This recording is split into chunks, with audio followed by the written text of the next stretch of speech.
TS EAMCET TG EAP set 2024 సంబంధించి second phase యొక్క seat allotment ఎప్పుడు రిలీజ్ చేస్తారు, ఏ టైంకి రిలీజ్ చేస్తారని స్టూడెంట్స్ అయితే చాలా మంది అయితే కామెంట్స్లో కామెంట్ చేయడం జరిగింది. మరి ఏ టైంకి రిలీజ్ చేస్తారో స్టెప్ బై స్టెప్ అయితే ఈ వీడియో మీకు చెప్పబోతా ఉన్నాను. ముందుగా వీడియోకి లైక్ చేసి ఛానల్ ఇంకా సబ్స్క్రైబ్ చేసుకొని మీకు ఈ విధంగానే స్టెప్ బై స్టెప్ అయితే కంప్లీట్ గైడెన్స్ అయితే వస్తూ ఉంటాయి మీరు కాలేజ్కి వెళ్ళేంత వరకు.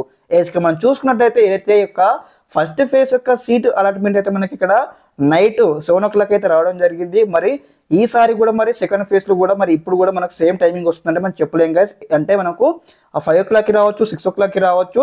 ప్రతిసారి మనం లాస్ట్ మనం చూసుకున్నట్లయితే ఏదైతే మనకి ఇక్కడ 11 o'clock రావడం జరిగింది, అదేవిధంగా ఒకసారి వచ్చేసి మనకు 6 o'clock రావడం జరిగింది. కాబట్టి మీకు ఒకసారి సీట్ అలాట్మెంట్ వచ్చినట్లయితే మీకు అయితే మెసేజ్ అయితే రావడం జరుగుతుంది. లైక్ ఏ విధంగా అంటే చూడండి, ఇక్కడ స్క్రీన్ పైన వేస్తున్నా చూడండి, ఇలాంటి మెసేజ్ మీకు వస్తుందన్నమాట. మీకు సీటు వచ్చినట్లయితే ఒకసారి సీట్ అలాట్మెంట్ మెసేజ్ రాగానే వెబ్సైట్లోకి వచ్చేసి మీకు సంబంధించిన ఏదైతే లాగిన్ ఐడి, అదేవిధంగా password, AP set hall ticket number, date of birth ఇచ్చేసి మీ యొక్క సీట్ అలాట్మెంట్ అయితే డౌన్లోడ్ చేసుకోవాల్సినటువంటి అవసరం అయితే ఉంటుంది. మరి ఒకసారి సీట్ అలాట్మెంట్ ఏ విధంగా డౌన్లోడ్ చేసుకుని ఒకసారి ఈ యొక్క రిజల్ట్స్ రాగానే స్టెప్ బై స్టెప్ మీకు మళ్ళీ ఎక్స్ప్లెయిన్ చేస్తాను. ఈ రోజు మనకు టైం వచ్చేసి మనకి ఈరోజు నైట్ వరకు అయితే మీ యొక్క సీట్ అలాట్మెంట్ అయితే వెబ్సైట్లో రిలీజ్ చేయబోతా ఉన్నారు, ఎటువంటి డౌట్ అయితే లేదు. ఓకే, ఇంకేమైనా డౌట్స్ కానీ క్వైరీస్ కానీ ఉన్నట్లయితే వెంటనే కామెంట్ సెక్షన్లో కామెంట్ చేయండి. నేనైతే మళ్ళీ ఒకటి వీడియోస్ చేస్తాను, కామెంట్ వీడియో చేస్తాను అనమాట. Okay, thanks for watching this video. జై హింద్.